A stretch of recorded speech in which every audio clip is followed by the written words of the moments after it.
como são transportados a água e os solutos minerais até às células fotossintéticas. Hipótese da tensão adesão-coesão. A hipótese da tensão adesão-coesão, ou seja, transporte de água e solutos a grandes distâncias, não está associada a mecanismos que envolvam dispêndio de energia pela planta.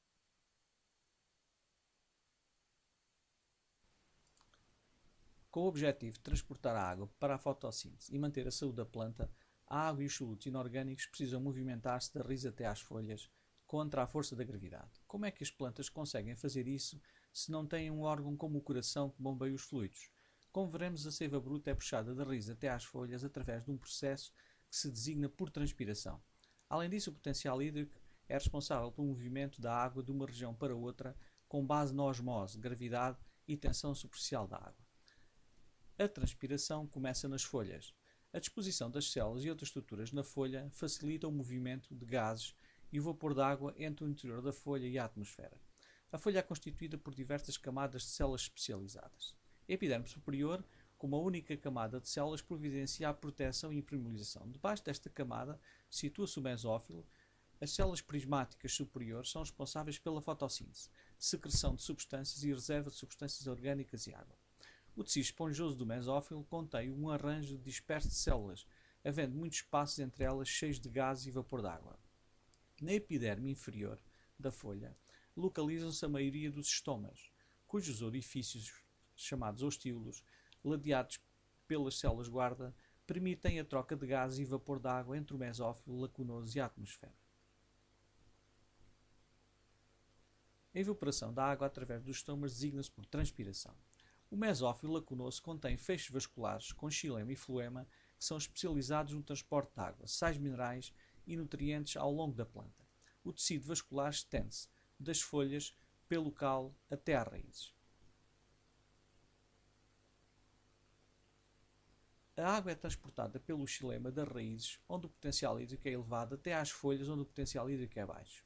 A disposição dos tecidos, a diversidade de funções das células e o potencial hídrico permitem a direção em que a água se movimenta através da planta.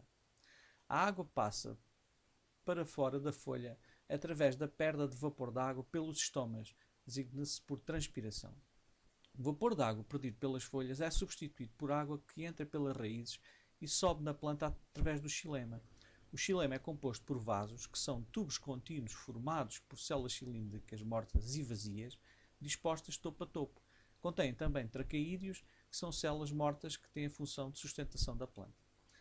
As características polares das moléculas de água permitem que a água suba no xilema desde a raiz até às folhas.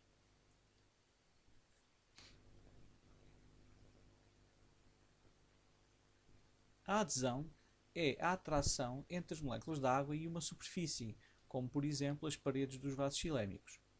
A coesão são as pontes de hidrogênio que se formam entre as diferentes moléculas de água.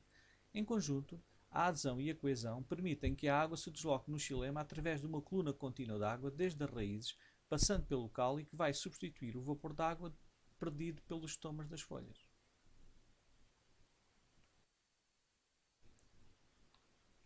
Então, concluindo, na transpiração, o vapor da água difunde-se dos espaços intercelulares da folha através dos estomas para o exterior, onde a pressão de vapor é menor. À medida que o vapor da água se difunde para fora da folha, mais água evapora das paredes celulares das células do mesófilo. A superfície do filme de água à volta da parede celular encurva e cria uma tensão, ou seja, pressão negativa. A tensão no mesófilo puxa água a partir dos vasos do xilema. A coesão e adesão do xilema. Devido a forças de coesão e adesão, as moléculas de água mantêm-se unidas umas às outras por coesão e aderem às dos vasos por adesão, formando uma coluna contínua de água e solutos.